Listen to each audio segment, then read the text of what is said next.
Namaste, a warm welcome. I'm Jayapalashri from Samskara Healing, and I hope you all have been having a wonderful Diwali. I hope you all have been safe, taking care, being mindful about COVID and all the issues of crackers and things like that. Thank you for the feedback I have got pertaining to the three videos that I've already put up pertaining to Diwali and some tips on money. I'm truly grateful to the kind of response I have been receiving, and I would love to hear again about this video and your talk and your take on it. Today I'm talking about Bali Pratipada, which happens just after Amavasya, and it's an important day, especially in South India. It is celebrated. There's a story behind it, and the story goes that it is believed that Lord Bali comes in, and on this day, so people light lamps and they kind of show happiness and celebrate to evade darkness and to bring in light. The story goes with Vishnu's avatar of Vaman, where he comes as a small Brahmin boy, and where he goes to King Bali, who actually the gods are getting a little hassled with him. He goes to him, and whatever he is believed to grant, whatever he promises, he's going to grant. So this Lord Vishnu comes as this Vamana and says, "I need a wish from you." And he says, "Go ahead. I want 3 wishes from you." He says, "Go ahead and ask, and I will give you whatever you want." And he grows, and then he says, "I want 3 foot of the 3 foot of the 3 steps I take. I need that much of land for myself." So Bali said, he says, "Are you sure?" Because he's a very short Brahmin boy, and he says, "How would you be things?" So he says, "Okay, go ahead." And Lord Vishnu grows into this huge, tall avatar, and he puts 1 and 2, like 1 on the universe, 1 on earth, and the third he says, "I don't know where to put it. Where do I put it?"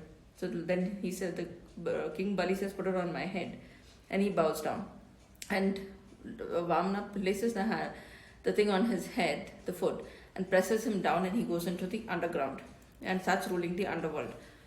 When he is banished there, his grandfather, who's Prahlad, who was an ardent Bhakt of Lord Narasimha, which is also an incarnation of Vishnu, comes and says, "Please, forgive him and give him some kind of a grace." And that's when Bali says, "On at least one day on earth, let them remember me." And that is how Bali Pratipada is celebrated.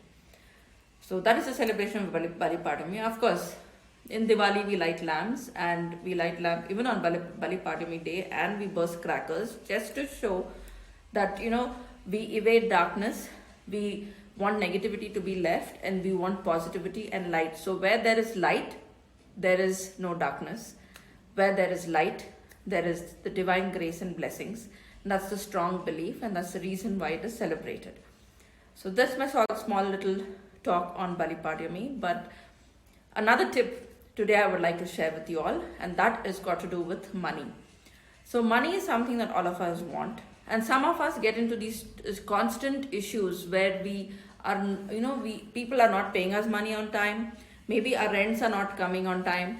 People are dodging us, and especially now because of COVID, conveniently everybody blame it on COVID and the lockdown and everything, not realizing that the other person is equally going through difficulty and they need what needs to be given to them. People don't realize that there has to be a give and take, and there needs to be an understanding and a space. So we kind of go through these situations, and we're so worked up, we're so anxious, we're so worried, we don't know how to handle it and what to do. So in a situation like that, what is it that we can do to help ourselves? So here is another tip that I give you all. Okay, one such tip is every Wednesday and Saturday, please put a handful of rock salt into your water. I repeat, a handful of rock salt into your water, and also 3 tulsi leaves, tulsi pata. Now there's a belief here that people say that tulsi you should not take and mop the floor. Here we are clearing the floor of all kind of negativity and all kind of things, so that we can bring purity into the home. And tulsi is something which brings purity, and it is purifying, and hence we are using it. It's not like we're mopping the floor and we're leaving tulsi leaves on the floor and we are stamping on it. We're not disrespecting Ma Tulsi. We're not doing something like that. We are clearing the negative energy so that we can go the right way and have a rightful progress. So with that in mind, we are doing this process. So to do this, every Wednesday and Saturday, please take a handful of rock salt, 3 tulsi leaves, mop your home. That is one thing. This is something I learned from my teacher. It works wonders for me, and I am sharing it with you. Of course, I have her permission, and I would never do something without my teacher's permission. I have learned it, I have used it, it's beautiful, and I'm more than happy to share it, because if someone's going to benefit from it, why not? The second thing that you could do is for 48 days, I repeat, for 48 days, especially if you have a lot of people who owe you money and they're not paying you money on time, for 48 days, take a rose. So that means you need 48 roses, small roses. Keep it in your puja room, in your altar, and light a camphor on it every day. You could also put you just light the camphor on it every day. You take the red rose. The intent is that, such and such a person owes me money, or I need to receive this X amount of money. So you keep your intent, and then you light camphor on it, and you keep it for 48 days, and you should not break. And here comes another thing, is for women. If you come into your monthly, if it's that time of the month for you and you're unable to do it, please ask somebody else in your home to do it, but do not break it. But it has clearly been told to me that the woman at that time should not do it. I'm not contradicting statements here. I'm not saying that I agree, I disagree. I just respect the scriptures, whatever has been told, and I'm just passing it just the same way to you. But I leave it up to you. If you feel that I don't believe in all this and I'm going to do it, it's up to you. But if you want to respect the scriptures and you want to let somebody else in the house do it, feel free to do it. But this is just what's been told to me. I'm passing it to you, and I leave it to you. I would personally say that, this is a time where a woman is highly sensitive. Her aura is very strong, and she needs to hold on to her energies. And that's one of the reasons why they say don't do certain things, because not to deplete your energy. But there is a lot of thing, and I don't want to get down that debatable topic, but please do try it. It really works. I've had my students come back to me saying that thank you so much for this beautiful tip. There's somebody who owed them some amount of money and it just landed to them, and I've heard a lot of feedbacks about it. I have personally used it, especially at the time when everything had shut and income was zero, and that was about last year. It's really helped me, and because it helped me, I encourage other people to do it, and it's helped them. And today I'm giving it over here, and I really hope it helps you.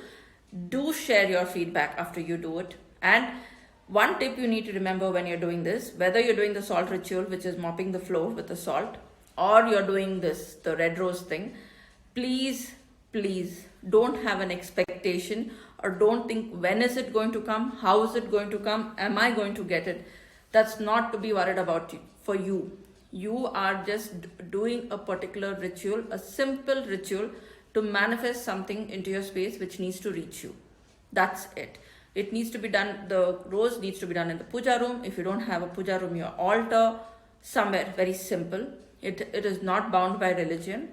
Second, you need to, if you have a puja room, keep it near like the goddess Durga's photo, or if you have any other photo, like whichever path of belief you are in, you could just keep it over there.